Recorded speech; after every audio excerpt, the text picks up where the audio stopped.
నమస్తే. శ్రీ గురుభ్యో నమః. శ్రీమాత్రే నమః. ఆదిత్యాయ చ సోమాయ మంగళాయ బుధాయ గురు శుక్ర శనిభ్యే రాహవే కేతవే నమః. ప్రేక్షకులందరికీ నమస్కారం.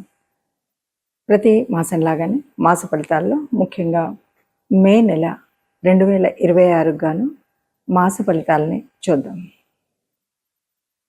ఈ మాస ఫలితాల్లో అసలు ముందుగా గ్రహస్థితి ఎలా ఉంది, మే నెలకు ఉండేటువంటి ప్రత్యేకత ఏంటి అని ఆలోచిస్తే కనుక, మే నెలలో ముఖ్యంగా మే నెల ఎప్పుడు ప్రారంభమవుతుంది అంటే, ఈసారి వైశాఖ పౌర్ణమి నుండి జ్యేష్ఠ పౌర్ణమి మధ్యలో ఉండేటువంటి కాలం మే నెలగా వస్తుంది. ఇది ఒక విశేషమైతే, ఇక రెండవది ఇందులో కత్తెర్లు అంటాం కదా, ఆ కార్తీ రావడం అంటే సూర్యుడు కృత్తికా నక్షత్రంతో కలిసి ఉండడం అనేటువంటిది. ఇది ముఖ్యంగా కత్తెర్లు అని ఎందుకు చెప్పుకోవాలి అంటే, ఈ సమయంలో చేయవలసినటువంటి శుభకార్యాలు చాలా వరకు చేయకుండా ఉండడం అనేటువంటిది చేస్తుంటాం కాబట్టి ఈ మాసంలో ఇది ఉంటుంది. అంతేకాకుండా మనకు ముఖ్యమైనటువంటిది హనుమత్ జయంతి, అంటే 2 సార్లు చేస్తూ ఉంటారు.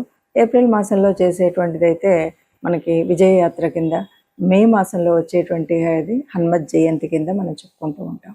సో ఈ ప్రత్యేకలతో మొదలయ్యేటువంటి ఈ మాసంలో మరి గ్రహస్థితి ఎలా ఉందో చూద్దాం.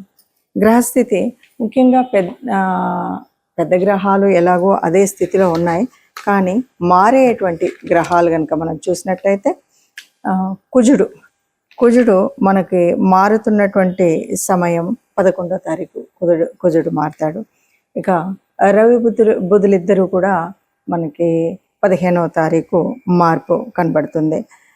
అంటే మేషము నుండి మనకి వృషభంలోకి వెళ్ళేటువంటి స్థితి కనబడుతుంది. ఇక శుక్రుడు దాదాపు 20వ తారీఖు నుండి ఇక్కడే ఉన్నటువంటి శుక్రుడు తదుపరి మనకి చెప్పాలి అంటే 7వ తారీఖు శుక్రుడు మారిపోతాడు. ఇది మనకి కనిపించేటువంటి గ్రహాల్లో ఉండేటువంటి మార్పు. మిగతా గ్రహాలు ఎలాగో చాలా శుక్రుడు, శని, పెద్ద గ్రహం కేతువు, రాహు, వీళ్ళల్లో ఏ మార్పు అయితే లేదు, గురువు. సరే, ఇలా ఉన్నటువంటి పరిస్థితుల్లో మరి ఒక్కొక్క రాశికి 12 రాశులకు ఫలితం ఎలా ఉంటుంది అంటే చిన్న చిన్న మార్పులే ఉన్నప్పటికీ, నిన్న మొన్ననే మనకి గ్రహ కూటమి ఇలాంటివి మార్పులు జరిగినప్పటికీ ఏ మాసానికి ఆ మాసానికి మనం చూసుకుంటూ ఉన్నటువంటి పరిస్థితులలో ఈ మాసంలో వచ్చేటువంటి అంటే ఒక విద్య కానీ, వివాహంలో కానీ, లేదు పెట్టుబడులు పెట్టేటువంటి విషయంలో కానీ ఎలాంటి మార్పులు ఉంటాయి, మనం ఏం చేస్తే, ఏ గ్రహ అనుగ్రహం పొందితే, ఏ దైవానుగ్రహం పొందితే మనకి ఏ కష్టం లేకుండా ఉంటుందో చూద్దాం. తదుపరి మకర రాశి వారికి ఎలా ఉంది అంటే, ఈ గోచార ఫలితాలు చూస్తున్నట్టయితే గ్రహ సంచారం వల్ల మిశ్రమ ఫలితాలు ఉన్నాయనే చెప్పొచ్చు. ఇంకా ముఖ్యంగా ఎవరికైనా ఏదైనా సరే ఒక సమాచారం కానీ, ఆర్థిక స్థితిలో కానీ ఇచ్చిపుచ్చుకునేటప్పుడు చాలా జాగ్రత్తగా ఉండవలసినటువంటి స్థితి అని చెప్పొచ్చు. అన్ని విషయాల్లో కూడా ముఖ్యంగా ఆరోగ్య స్థితిలో, ఆర్థిక స్థితి అని చెప్పినప్పుడు మాత్రం మకర రాశి వారికి ప్రత్యేకించి ఆర్థికంగా ఏ లోటు ఉండదు, పేరు ప్రతిష్టల్లో ఏ లోటు ఉండదు. కానీ ఆరోగ్య విషయంలోనూ అలాగే మనం మాట్లాడుతున్నప్పుడు, వ్యవహారం చేస్తున్నప్పుడు అక్కడక్కడ వచ్చేటువంటి చిన్న చిన్న సమస్యలు అయితే ఉంటాయి, వాటిని ఎదుర్కోవాల్సినటువంటి పరిస్థితి ఉంటుంది. ఇక తల ఏదైనా పని చేయాలి, ఇది పూర్తి చేయాలి అంటే తలపెట్టినటువంటి పనులు మాత్రం సమర్థవంతంగా మనం పూర్తి చేయగలుగుతాం, సాధించుకోగలుగుతాం. ఇక బంధువర్గం చేత కూడా చక్కగా అంటే ఇప్పటి వరకు ప్రేమతో ఉన్నారు, అన్నీ ఉన్నారు, మంచివాళ్ళు అనేవాళ్ళు కూడా కొన్నిసార్లు తెలియకుండా అపవాదులను భరించేటువంటి పరిస్థితి ఉంటుంది. అందుకని మాట్లాడేటప్పుడు అంటే ముఖ్యంగా సమాజంలో కానీ, బంధువర్గంతో కానీ మాట్లాడేటప్పుడు కాస్త ఆలోచించి మాట్లాడడం. ఇక 11న మనకు అంటే దాదాపు 2వ పక్షం ప్రారంభంలో ఏమవుతుందంటే అర్ధాష్టమ కుజస్థితి. దీనివల్ల ఏమవుతుందంటే కుజుడు అనగానే ఏ ట్రావెలింగ్ అప్పుడో ఎప్పుడో వాహనాల వల్ల వీటి వల్ల ఏదైనా ప్రమాదం జరిగేటువంటి స్థితి ఉంటుంది కాబట్టి జాగ్రత్తగా ఉండాలి. యంత్రాలు ఉపయోగించేటప్పుడు కానీ, వాహనాల్లో కానీ 2వ పక్షంలో మాత్రం వాహనాలతో, యంత్రాలతో జాగ్రత్తగా ఉండాలి అని చెప్పాలి. మొదటి పక్షము మిశ్రమ ఫలితాలను ఇస్తుంది అని చెప్పాలి. ప్రత్యేకంగా కనుక మనం చూసినట్టయితే ఈ మాసంలో మనం ఫలితాలన్నీ కూడా కొన్ని రాశులకు చాలా వద్దు. కొన్ని రాసులు అంటే అందరికి వేయలేం కదా. ఈ మాసంలో మనం చూసినటువంటి ఫలితాలను కనుక చూసినట్టయితే గ్రహ సంచారం వల్ల అంటే మారుతున్నటువంటి 4 గ్రహాల మూలంగా జరిగేటువంటి పరిస్థితి. ఏది ఏమైనా మనం ఏం చెప్పొచ్చు అంటే ఇది గోచార ఫలితాలు. మనం చెప్తున్నటువంటిది గోచార ఫలితాలు.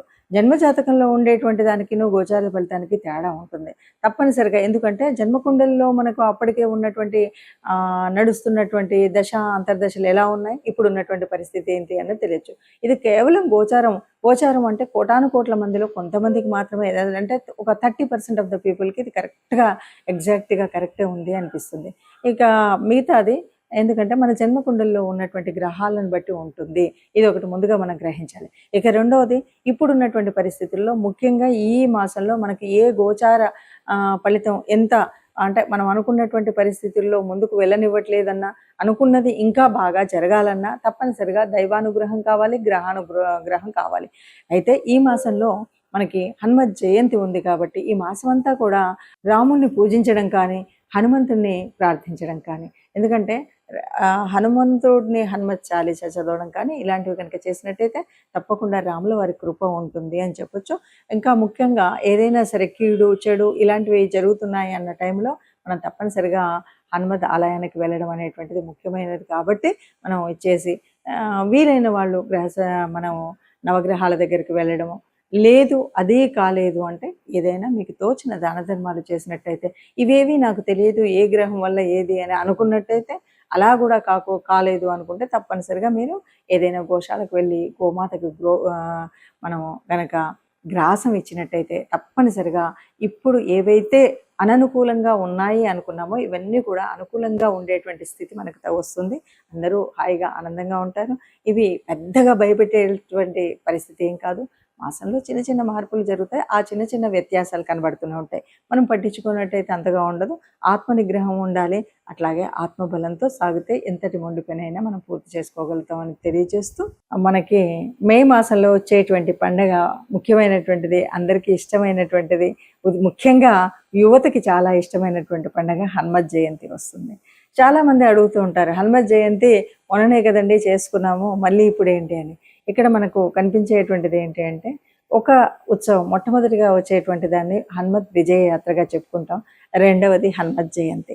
హనుమంతుడు పుట్టడము అంటే ఈ లోకాలన్నింటినీ కాపాడడం అనే చెప్పాలి. హనుమత్ జయంతిని మనం అంత విజయోత్సవంగా విజయయాత్రలు చేసుకుంటూ చక్కగా ఎటు చూసినా కూడా కాషాయ వర్ణాలతో హనుమత్ ధ్వజాలతో అందరూ కూడా ఆనందంగా ఎందుకు తిరుగుతారంటే, ఆనాడు రామాయణ కాలం నాడు మరి రాముడి జయానికి మూల కారణమైనటువంటి వాడు.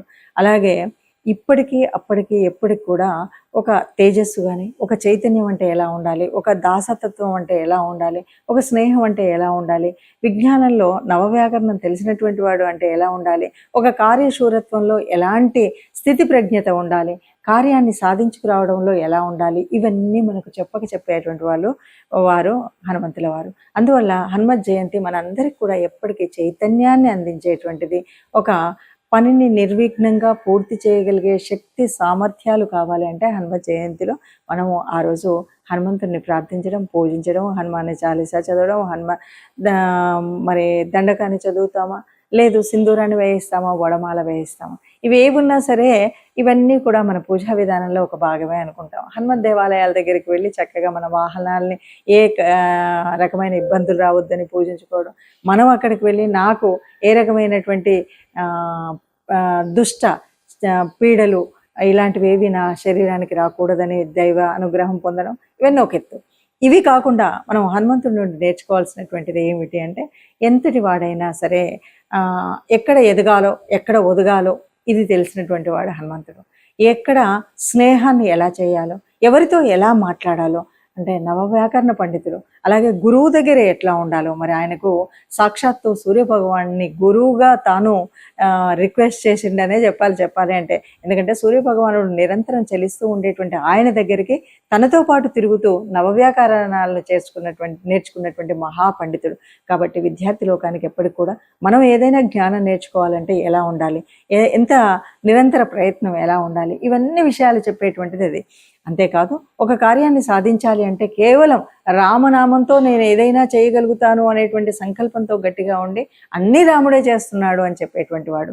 అలాగే లంకకు వెళ్ళినప్పుడు ఏం చేస్తాడు, అక్కడ ఉన్నటువంటి తన బల ప్రదర్శన జరిగిన తర్వాత రావణాసురుడు అడిగినప్పుడు తన బలం ఏంటి, నువ్వు ఇంత బలవంతుడు ఎక్కడి నుండి వచ్చావు ఏంటి అంటే, నేను చాలా ఆ రామయ్య దగ్గర ఉన్నటువంటి అంతమంది సైన్యంలో అతి బలహీనుని నేనే అని చెప్తాడు. ఇది కార్యశూరత్వం అంటే ఒదిగి ఉండడం అనేటువంటి తత్వం. ఎక్కడ చూసినా కూడా నేను బలవంతుడిని అనేటువంటి గర్వం కాకుండా నేను అందరిలో ఒకవాడిని, నేను సేవ చేయగలిగినటువంటి వాడిని, నేను సహాయం చేయగలిగినటువంటి వాడిని, నాకు అధికారం అక్కర్లేదు అన్నటువంటి వాడే. అందుకే కదా సుగ్రీవుడి తనకు ఒక రాజ్యాన్ని ఉండగలిగినటువంటి అయినప్పటికీ కూడా సుగ్రీవుడి దగ్గర మంత్రిగా పనిచేసినటువంటి వాడు. ఆ మంత్రిత్వం రాజుకి ఆ రాజ్యం లేని రోజు కూడా మంత్రిగా తన దగ్గరే ఉండిపోవడం, ఇది గొప్పనైనటువంటి లక్షణం. అలాగే ఏ కార్యం చేయాలన్నా అంటే లంకాన్వేషణలో సీతాన్వేషణలో లంకకు వెళ్ళేటప్పుడు ఎన్నో అడ్డంకులు ఉన్నాయి. ఎక్కడికక్కడ ఎదిగినప్పుడు ఎదిగాడు, ఒదిగినప్పుడు ఒదిగాడు. అంతే తప్ప హాయిగా ఆహార వ్యవహారాల్లో నేను చాలా ఆనందపడుతూ ఉండొచ్చు అనేటువంటి పరిస్థితి కాకుండా మైనాకుడు సాయం చేద్దామని వచ్చిన రోజు కూడా ఇప్పుడు కాదు, నేను కార్యం పూర్తయిన తర్వాత అంటూ చెప్పినటువంటి మహానుభావుడు. అందువల్ల హనుమత్ జయంతి అనేటువంటిది కేవలం ఒక ర్యాలీ చేసుకోవడానికో ఇంకో కాదు. హనుమంతుడు ఏ రకంగా తన ధర్మ రక్షణ కోసం రాముణ్ణి తన గుండెల్లో నిలుపుకున్నటువంటి భక్తుడుగా, రామ రాజ్యం కోసం పాటుపడినటువంటి ఒక సైనికుడిగా, సీతాన్వేషణలో తాను చేయవలసినటువంటి కార్యసాధకుడు ఎలా ఉండాలో అలాంటి కార్యసాధకుడుగా మనం ఆయన్ని ఆదర్శంగా తీసుకుంటే హనుమత్ జయంతిని చక్కటి పండగగా జరుపుకున్న వాళ్ళం అవుతాం.